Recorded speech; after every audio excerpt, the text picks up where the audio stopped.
राजस्थान में आपका स्वागत है। मैं हूं मनोरंजन भारती और आप देख रहे हैं चुनाव आज का दांव। राजस्थान में दूसरे चरण का मतदान 13 लोकसभा सीटों के लिए होना है। 26 अप्रैल को 2 करोड़ 80 लाख से ज़्यादा मतदाता और 152 प्रत्याशियों के लिए मतदान होगा। सुबह 7 बजे से शाम के 6 बजे तक वोट डाले जाएंगे। मारवाड़, मेवाड़ और हरौती की सीटें बाड़मेर, जैसलमेर, जालौर, सिरोही, पाली, जोधपुर, कोटा, बूंदी, टोंक, सवाई माधोपुर, बांसवाड़ा, डूंगरपुर, उदयपुर, चित्तौड़गढ़, बारा, झालवाड़, अजमेर, भीलवाड़ा और राजसमंद पर कांटे का मुकाबला है। 2 पूर्व मुख्यमंत्रियों, 2 मौजूदा केंद्रीय मंत्रियों और लोकसभा स्पीकर की प्रतिष्ठा दांव पे लगी है। पूर्व सीएम अशोक गहलोत के बेटे वैभव गहलोत जालौर सिरोही से उम्मीदवार हैं। गहलोत यहाँ पे खूब एक्टिव रहे। और उसके बाद बात करें तो पूर्व मुख्यमंत्री वसुंधरा राजे सिंधिया के बेटे दुष्यंत सिंह बारा, झालावाड़ से उम्मीदवार हैं। यहाँ भी जो है वसुंधरा राजे काफ़ी एक्टिव रही। इसी तरह 2 पूर्व केंद्रीय मंत्री, केंद्रीय जल शक्ति मंत्री गजेंद्र सिंह शेखावत जोधपुर से और केंद्रीय कृषि राज्य मंत्री कैलाश चौधरी बाड़मेर, जैसलमेर से बीजेपी के उम्मीदवार हैं। तो इन सब सीटों पर चर्चा करेंगे और जानेंगे, अपने सहयोगियों के पास चलेंगे कि क्या स्थिति है। तो अब आपको हमारे साथ जो है हमारे सारे सहयोगी होंगे। साथ में मिथिलेश जैमिनी जी भी है जो कि वरिष्ठ पत्रकार हैं। लेकिन सबसे पहले बात करते हैं, हम चलते हैं कोटा जो है, पवन अटारिया भी अजमेर से जुड़ गए हैं। कोटा चलते हैं शाकिर के पास, क्योंकि कोटा में जो है वो स्पीकर साहब जो है उनके किस्मत का फैसला कल होना। शाकिर बताइए कोटा का क्या हाल है। जी बिल्कुल बाबा, इंतज़ार किया जा रहा है और कल मतदान का दिन है। मतदान की टोलियां जो है वो रवाना हो गई हैं। ग्रामीण इलाके की जो विधानसभा सीटें हैं उसका प्रशिक्षण सुबह दिया गया था। वो टोलियां जो है अपने अपने मतदान केंद्रों पर पहुंच रही हैं। वहीं कोटा शहर की जो विधानसभा हैं, 3 विधानसभा, कोटा उत्तर, दक्षिण और लाड़पुरा, यहाँ की जो मतदान की टोलियाँ हैं वो भी अपने अपने मतदान केंद्रों पर पहुँच रही है प्रशिक्षण लेकर के।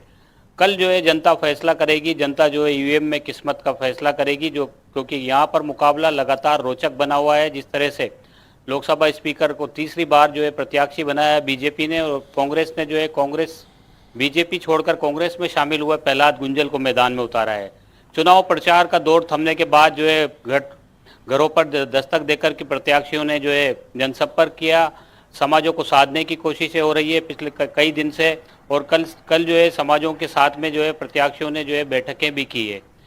तो कोशिश ये की जा रही है कि समाजों को भी साधा जाए, क्योंकि पूरी तरह से अगर हम बात करें इस विधानसभा सीट की तो यहाँ पर जो है गुजर, मुस्लिम, मीणा समाज और SC/ST समाज जो है उनकी संख्या बहुत ज़्यादा है। तो दोनों ही प्रत्याशियों की ओर से कोशिश ये की गई है पूरे चुनाव के दौरान कि ज़्यादा से ज़्यादा जातियों को साध लिया जाए, ताकि जो है उसका समर्थन मिल सके और चुनाव में विजय दिला सके जो लोग हैं। जरूर शाकिर, आप जनता को फैसला करना है कि जनता किस तरह का कल जो है करती है, और मतदान का प्रतिशत क्या रहता है ये भी गौर करने वाली बात होगी। क्योंकि पिछला 2019 में कोटा की वो जो सीट है इस पर 70% मतदान हुआ था। लेकिन जो पिछला चुनाव हुआ है पहले चरण का, उसमें मतदान का प्रतिशत राजस्थान में कम रहा है। तो अब कल ये भी देखना होगा कि मतदान का प्रतिशत कितना रहता है।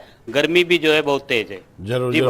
जरूर आप बने। अरुण जी आपके पास, रवीश और पवन आप सबके पास आता हूं। एक छोटा सा कमेंट मिथिलेश जी कोटा सीट के लिए। देखिए सर, कोटा की जो सीट है उस पर एक अशुभ संकेत आया है, क्योंकि लोकसभा अध्यक्ष दोबारा जीत कर नहीं जाता है। और जिस तरीके से जब मुख्यमंत्री भजनलाल शर्मा और उप मुख्यमंत्री दिया कुमारी रोड शो कर रही थी और गाड़ी का रेडिएटर फट गया, तो शेखावाटी और हाड़ौती में कहा जाता कि किसी बिजली का उपकरण या गाड़ी का उपकरण फट जाए तो अशुभ संकेत होता है। तो उसको देखकर लगता है कि इस बार कोटा की जो सीट है वो टफ है। और सबसे इंपॉर्टेंट चीज है वो ये है कि नरेश मीणा जो यंग चैप है, वो नरेश मीणा और प्रहलाद गुंजल की जोड़ी अगर बन जाती है, क्योंकि कोटा और उस बेल्ट में 3 कम्युनिटी बहुत ज्यादा है, गुर्जर, मीणा और धाकड़ में कभी शिवराज सिंह चौहान मुख्यमंत्री हुआ करते थे MP के, वो नहीं है। तो क्या धाकड़ कम्युनिटी जो बीजेपी की हार्डकोर कम्युनिटी है, शिवराज चौहान के जाने के बाद भी बीजेपी के साथ है या नहीं? और सबसे अहम है, ओम शांति कायम है या ओम शांति के संबंधों में थोड़ी बहुत गिरावट या ऊपर नीचे आ गई है? अगर ओम शांति बिगड़ती है तो वैश्य वर्ग में तोड़फोड़ होती है, तो जरूर। कहीं न कहीं जो वसुंधरा राजे फैक्टर है वो भी काम करता है। तो ओम बिरला के लिए इस बार का चुनाव पिछले 2 चुनाव की तुलना में टफ है। जरूर। नीरज, संक्षेप में। बाबा देखिए, कोटा जो है ये हाड़ौती का क्षेत्र है, चंबल नदी से लगता हुआ और मध्य प्रदेश के पास का इलाका है।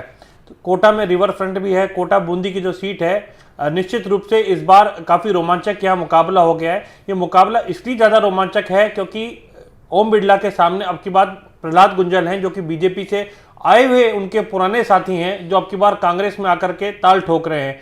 जहां ओम बिरला जो हैं वो शहरी क्षेत्र को रिप्रेजेंट करते हैं, वैश्य वर्ग से आते हैं। दूसरी ओर अगर प्रहलाद गुंजल की बात करें तो वो गुर्जर समाज से आते हैं। और ये कोटा बूंदी का जो क्षेत्र है, इसमें बड़ी तादाद में अगर बात करें हिंडोली की, आसपास के क्षेत्रों की, तो वहां पर बड़ी तादाद के अंदर गुर्जर समुदाय के जो लोग हैं वो भी रहते हैं। और इसके अलावा वैश्य समाज के अलावा जो ग्रामीण आबादी है वो किसका साथ देती है, ये भी काफी देखने लायक जो चीज है वो इस चुनाव के अंदर रहने वाली है। जरूर। अब जोधपुर चलते हैं, जोधपुर का रुख करते हैं अरुण हर्ष जी के। अरुण जी बताइए, जोधपुर में आपका इलेक्शन गजेंद्र सिंह शेखावत का कैसा चल रहा है? कंगना रनौत ने रोड शो भी किया है, क्यों कंगना की जरूरत क्यों पड़ गई गजेंद्र जी को? देखिए बाबा, इसी बात को लेकर चर्चा चल रही है जोधपुर में कि कंगना रनौत जो है अब उससे कुछ समय पहले बीजेपी को ज्वाइन करती है और जो केंद्रीय मंत्री है गजेंद्र सिंह शेखावत, उनके लिए वो जमानत देने के लिए जोधपुर में रोड शो कर रही है। तो ये एक चर्चा का विषय बना हुआ था कि क्या गजेंद्र सिंह शेखावत का जो है रोड शो के लिए कंगना रनौत यहाँ पहुंची है। और इसके अलावा अगर बात की जाए जिस तरह से जो है दोनों ही प्रत्याशी जो है उनको लेकर अगर बात की जाए जनता के बीच में, तो जनता ये कह रही है कि करण सिंह उच्चाड़ा के जिस तरह से विकास का मुद्दा है उसको लेकर वो हावी रहे, तो वही गजेंद्र सिंह शेखावत अपने पूरी सभाओं में है जो विकास का ब्यौरा देते रहे। कुल मिला के ये कह सकते हैं पूर्व मुख्यमंत्री का गृह नगर है। और गृह नगर के चलते हुए अगर बात की जाए जिस तरह से जोधपुर में मुख्यमंत्री कल शाम को जोधपुर पहुंच गए थे और जिस तरह से उन्होंने घंटाघर में जो चुनावी सभा हुई थी उसमें चीफ सेक्रेटरी को लेकर सवाल खड़े किए थे कि आचार संहिता के बीच में किस तरह से रिफाइनरी का दौरा कोई कर सकता है अधिकारी।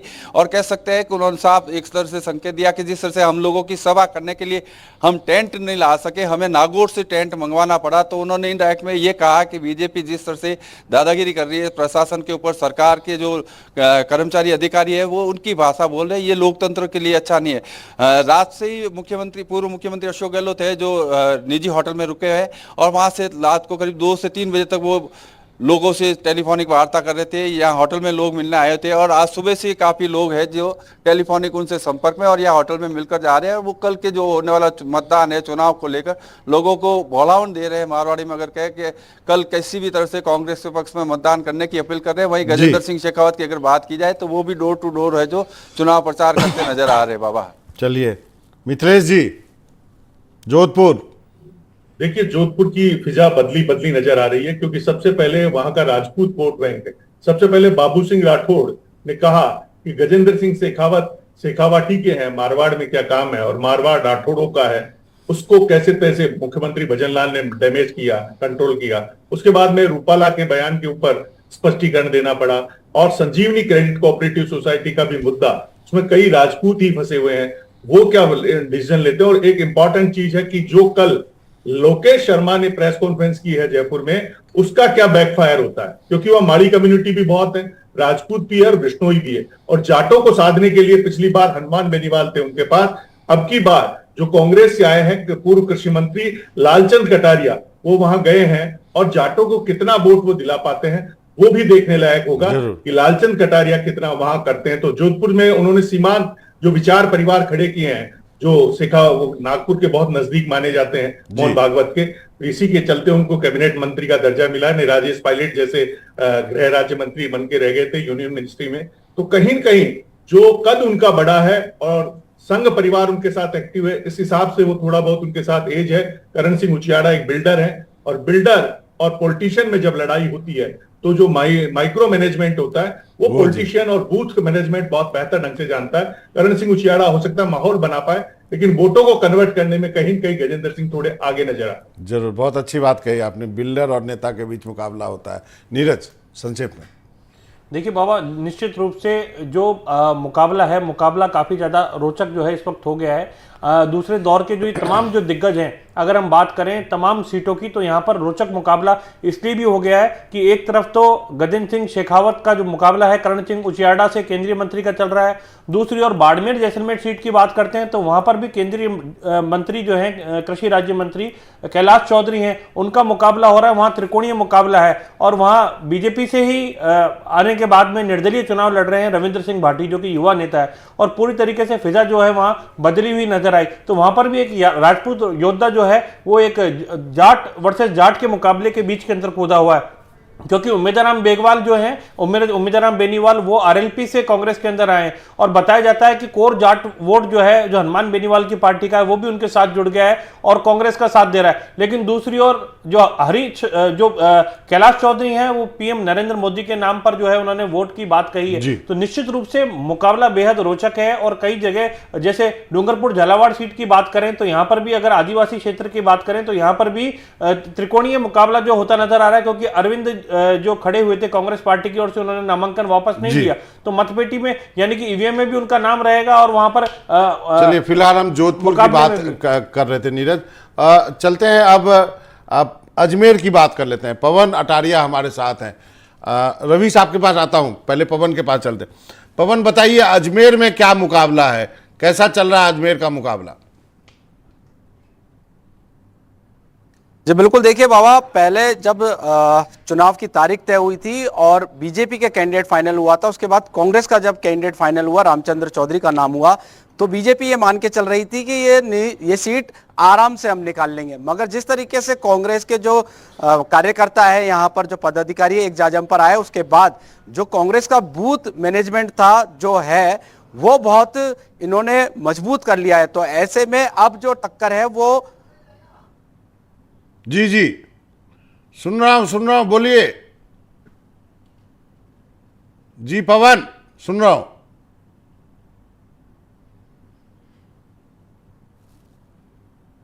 पवन आवाज आ रही है मुझे? चलिए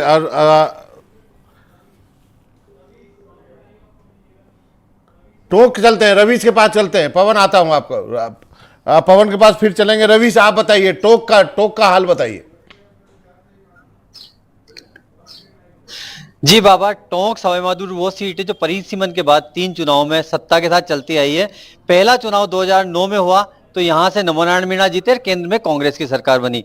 उसके बाद में 14 और 19 के जो चुनाव थे वहां से सुखबीर सिंह जोनापुरिया ने चुनाव जीता और उसके बाद में एनडीए की सरकार बनी। ये तीसरा चुनाव है सुखबीर सिंह जोनापुरिया का, जिनका मुकाबला है पूर्व डीजीपी हरीश मीणा से। हरीश मीणा और सुखबीर सिंह जोनापुरिया के जो मुकाबला है वो इस तरह महत्वपूर्ण हो जाता है कि कहीं ना कहीं जो है बीजेपी को इस बार अंतर विरोध का सामना करना पड़ रहा है, उनके प्रत्याशियों को जगह जगह विरोध का भी सामना करना पड़ा है। और डीजीपी जो रहे राजस्थान के हरीश मीणा, जो कभी बीजेपी से एमपी थे, वो इस मुकाबले में, वो इसी क्षेत्र से देवली उनियारा से विधायक है और उनका लगातार ये चौथा चुनाव है। डीजीपी हरीश मीणा जो विधायक देवली उनियारा है वो अभी तक कोई चुनाव अपने जीवन में नहीं हारे हैं, ये एक महत्वपूर्ण बात है। दूसरी महत्वपूर्ण बात यह कि 2019 में प्रधानमंत्री ने इस सीट पर राजस्थान में चुनाव प्रचार का आगाज किया था और 2023 में प्रधानमंत्री ने अपने चुनाव प्रचार की आखिरी सभा भी टोंक से की। तो टोंक इसलिए महत्वपूर्ण हो जाता है कि पिछली बार 25 सीटें मिली थी राजस्थान में, प्रधानमंत्री ने आगाज किया था चुनाव प्रचार का, और इस बार भी प्रधानमंत्री अपनी आखिरी सभा जो है टोंक सवाईमाधोपुर सीट से करके गए हैं। तो ये महत्वपूर्ण बात इसलिए भी है कि प्रधानमंत्री जब आते हैं किसी क्षेत्र में तो वो क्षेत्र, वो सीट कहीं ना कहीं जो है हॉट सीट नजर आने लगती है। अब जनता क्या फैसला करेगी ये तो कल होने वाले मतदान के बाद निर्भर करेगा, लेकिन दोनों दलों की जो चिंता है या उत्सुकता है वो इस बात को लेकर है कि जिस तरह राजस्थान में पहले चरण के अंदर 12 सीटों पर मतदान प्रतिशत कम हुआ, वो एक चिंता का विषय है प्रत्याशियों के लिए भी, उनके चाहने वालों के लिए भी। आज हम जब राजस्थान के मुख्य चुनाव आयोग के अधिकारी से बात कर रहे थे, प्रवीण गुप्ता से, तो उनका भी यही कहना था कि कहीं ना कहीं जो है चुनाव में मतदान प्रतिशत कम होना वो चिंता बढ़ाता है। जरूर। पवन, आपको हमारी आवाज आ रही है? जी बिल्कुल आ रही बाबा। तो अपनी आप बात खत्म करें। आपने कहा कि कांग्रेस जो है बूथ मैनेजमेंट की तैयारी में जुट गई है, अब क्या होने वाला है अजमेर में? जी बिल्कुल, देखिए पहली बार ऐसा हुआ है अजमेर के संसदीय सीट पर दोनों जाट नेताओं को यहां पर प्रत्याशी बनाया है। तो ऐसे में जो भागीरथ चौधरी है विधानसभा चुनाव में हार गए थे, तीसरे पोजीशन पे वो रहे थे। तो किशनगढ़ में वहां पर विकास चौधरी कांग्रेस के हैं, तो वो निश्चित तौर पर स्थानीय जो खुद की विधानसभा सीट से है वहां पर उनको टक्कर देनी होगी। और मैं आपको बता दूं, देखिए यहाँ पर स्टार प्रचारक प्रधानमंत्री नरेंद्र मोदी, कांग्रेस से पूर्व सीएम अशोक गहलोत जैसे तमाम नेता, दिया कुमारी, प्रेमचंद बैरवा, जल संसाधन मंत्री सुरेश रावत और सबसे बड़ी बात राजस्थान विधानसभा अध्यक्ष वासुदेव देवनानी खुद अजमेर से हैं। तो इन सभी नेताओं की साख दाग पर है और इन सभी को चैलेंज है कि यहाँ पर जो लोकसभा सीट है कि यहाँ से जीते, बड़ी संख्या में जीते। मगर जिस तरीके से कांग्रेस ने बूथ मैनेजमेंट किया है और अशोक गहलोत ने यहाँ पर सभा की है और अभी कुछ दिनों पहले भजनलाल शर्मा यहाँ पर गुर्जर मतदाताओं को साधते नजर आए थे। तो मैं अब आपको बता दूं, देखिए यहाँ पर जिस तरीके से जो माहौल नजर आ रहा है, अगर समाज की बात करें तो यहाँ पर देखिए जानकारी ऐसी मिल रही है जिस तरीके से विधानसभा चुनाव में जो आरएसएस के जो बड़े नेता थे, बड़े पदाधिकारी और जो आरएसएस संगठन से जुड़े लोग थे, वो इस बार इस चुनाव में कहीं नजर नहीं आ रहे हैं, खुलकर नहीं आ रहे हैं। इंटरनली वो काम कर रहे हैं या नहीं कर रहे हैं ये जानकारी नहीं है। और सबसे बड़ी बात, पुरुषोत्तम रूपाला के जो राजपूत राजाओं के जो बयान थे वो कहीं ना कहीं यहाँ पर इफेक्ट कर सकते हैं। राजपूत समाज भी यहाँ पर नाराज नजर आ रहा है। जरूर पवन, बहुत अच्छा। यहाँ पर अगर जाट समाज की बात करें तो जाट समाज दोनों जी, आपने जातिवाद जातिगत बताया। मिथिलेश जी, सबसे पहले बात कर लेते हैं टोंक की, उसके बाद अजमेर की बात करें। मिथिलेश जी, देखिए जो टोंक की जो सरजमीन है वो सरजमीन कई बार अब चौंकाने वाले परिणाम देती है, लेकिन इस बार थोड़ी बाकी फिजा बदली नजर आ रही है और सचिन पायलट की साख दांव पर लगी हुई है। अगर सचिन पायलट, जिसका एक सपना है, जो पूर्वी राजस्थान में पिछली बार 21 से 99 का जो सफर तय कराया था वो इसी इलाके ने कराया था, क्योंकि गुर्जर मीणा एक हो गए थे। अब उनका परीक्षण है, लिटमस टेस्ट है कि क्या सचिन पायलट गुर्जर कम्युनिटी के अलावा और कम्युनिटी में भी असर रखते हैं या नहीं। अगर मीणा कम्युनिटी के साथ, जैसे उन्होंने बैसला के बेटे स्वर्गीय कर्नल बैसला के बेटे विजय बैसला को, अपने खास आदमी प्रोफेसर विक्रम को देवली उनियारा से उतारा और हरीश चौधरी की नैया पार करा दी गुर्जरों के वोट डिवाइड कराकर, क्या अब वो ऐसा कर पाते या नहीं कर पाते। सवाई माधोपुर में भी किरोड़ीलाल मीणा जैसे जो कृषि मंत्री हैं वो वहां से एमएलए है और दिया कुमारी ने भी वहां रोड शो किया है। दिया कुमारी भी सवाई माधोपुर से एमएलए रह चुकी है। तो ये जो सीट है, इसमें एक और इंपॉर्टेंट फैक्टर है कि जो पूर्व खंडार के विधायक हैं कांग्रेस के अशोक बैरवा, वो पूरी तरह से हरीश मीणा के साथ लगे हुए हैं और उन्होंने बड़ी सभा कराई है। लेकिन वही आखिरी बात है कि कांग्रेस में क्या अशोक गहलोत चाहते हैं कि हरीश मीणा जीत जाए, तो वह माली कम्युनिटी किसकी तरफ जाएगी, ये इंपॉर्टेंट फैक्टर होगा। क्योंकि सचिन पायलट गुर्जर बहुल सीटों पर नहीं गए। अजमेर जो उनको खुद एमपी रहे, अजमेर में मसूदा, नसीराबाद गुर्जरों से भरी पड़ी है। सचिन पायलट वहां क्यों नहीं गए? क्योंकि भागीरथ चौधरी के सामने वो जाना नहीं चाहते थे, या रामचंद्र चौधरी जिनके आंचल पर दाग है, जिनकी चुनरी में दाग है, इन पर रेप का भी आरोप लगा हुआ है, डेयरी के लंबे टाइम चेयरमैन रहे, उस कारण नहीं गए। तो अगर गुर्जर कम्युनिटी वहां एक्टिव नहीं हुई तो अजमेर सीट कांग्रेस कैसे जीतेगी। और जिस तरीके से कल सचिन पायलट को लेकर और लोकेश शर्मा ने जो कहा है सच्चाई, उसके बाद क्या गुर्जर कांग्रेस को वोट देंगे, ये भी एक बड़ा सवाल हो गया है कि अशोक गहलोत ने सचिन पायलट की राह में मुख्यमंत्री बनने में सबसे बड़े रोड़े इकट्ठे किए, तो अजमेर में उसका भी बैकफायर कांग्रेस को होता हुआ नजर आ रहा है कि गुर्जर, क्योंकि उन्होंने एक नया नौजवान गुर्जर उतारा था, लेकिन वो नौजवान जीत नहीं पाया था, जिसका सचिन पायलट को आज तक मलाल है और पूरी गुर्जर कम्युनिटी को मलाल है। और वहां रामस्वरूप लांबा एमएलए हैं जो प्रोफेसर सावरलाल जाट के बेटे हैं, और केकड़ी से भी शत्रुघ्न गौतम है। तो कुल मिलाकर जो फिजा है वो मुझे लगता है कि जिस तरीके से वासुदेव देवनानी, अनीता बघेल और धर्मेंद्र राठौड़ भी कभी आरटीडीसी के चेयरमैन रहे, तो अजमेर को गढ़ बनाने की कोशिश की। तो अशोक गहलोत की जो नीचे वाली टीम थी, जिसमें लोकेश शर्मा, धर्मेंद्र राठौड़, देवाराम, एक टीम थी, उसमें धर्मेंद्र राठौड़ का सबसे ज्यादा इंटरेस्ट अजमेर में था। वो एमएलए भी बनना चाहते थे। लोकेश शर्मा भी कभी बीकानेर गए थे, बाद में भीलवाड़ा भागे थे। जब दिल की हसरत पूरी नहीं हुई तो उन्होंने अपने जुबान से जहर उगल दिया। जरूर सही कहा नीरज, संक्षेप में दोनों सीट का। बाबा देखिए, अजमेर की जो सीट है यहाँ जिस तरीके से मुकाबला हो रहा है, जाट वर्सेस जाट का मुकाबला है, भागीरथ चौधरी और रामचंद्र चौधरी, लेकिन यहाँ पर निर्णायक भूमिका जो लगती है वो अब यहाँ पर अन्य वोटर्स की रहेगी, जिनके अंदर राजपूत, ब्राह्मण और एससी के जो वोट हैं वो काफ़ी बड़ी भूमिका जो है वो निभा सकते हैं। तो ये देखना होगा कि ये वोटर्स जो हैं ये किस और रुख करते हैं, और जो चूंकि चुनावी लड़ाई है इसमें अशोक गहलोत और सचिन पायलट का फैक्टर भी काफ़ी ज़्यादा काम करता हुआ नजर आएगा। टोंक की जहां तक बात है, यहाँ पर भी जातिवाद हावी है, गुजर और मीणा लगभग बराबर से है। टोंक की बात करें तो टोंक में मीणा ज्यादा है, सवाई माधोपुर में गुजर कास्ट के जो लोग हैं वो काफी ज्यादा संख्या के अंदर है। सुखबीर सिंह जौनपुरिया लगातार जीतते आ रहे हैं चुनाव, लेकिन वो चूंकि एक तो बाहर ही है, यानी हरियाणा से आए हुए हैं, गुजर समाज के नेता हैं, लेकिन सचिन पायलट का रुख यहां पर कितना रहने वाला है, क्योंकि सचिन पायलट के बेहद करीबी नेता जो हैं वो हरीश मीणा है, जो कि पूर्व डीजीपी भी है। सचिन पायलट उनका कितना साथ जो है गुजर समाज दे पाता है, और ये क्या गुजर जो वोट है ये दो फाड़ हो पाता है, यदि ऐसा करने में कामयाब हुए तो स्थितियां कुछ अलग हो सकती हैं। तो निश्चित रूप से इसलिए ये चुनाव जो है काफी ज्यादा रोमांचक हो गया है, और टोंक सवाई माधोपुर सीट पे भी अन्य जो कास्ट के वोट हैं वो भी काफी ज्यादा महत्व रखेंगे, जिनके अंदर बात करें तो एससी के वोटर्स हैं, निवाई पीपलू से, जैसे प्रशांत बैरवा पिछली बार विधायक रहे थे कांग्रेस पार्टी के, सवाई माधोपुर में दानिश अबरार कांग्रेस पार्टी के जो है विधायक चुन करके आए थे। तो निश्चित रूप से मुस्लिम, एससी और ब्राह्मण, राजपूत, अदर जो वोटर हैं इनका भी काफी भूमिका चुनाव में रहने वाली है। जरूर, आप सबका बहुत बहुत शुक्रिया, हमारे साथ बने रहिए। एक छोटा सा ब्रेक के लिए रुकते हैं, चंद पलों में वापस लौटते हैं।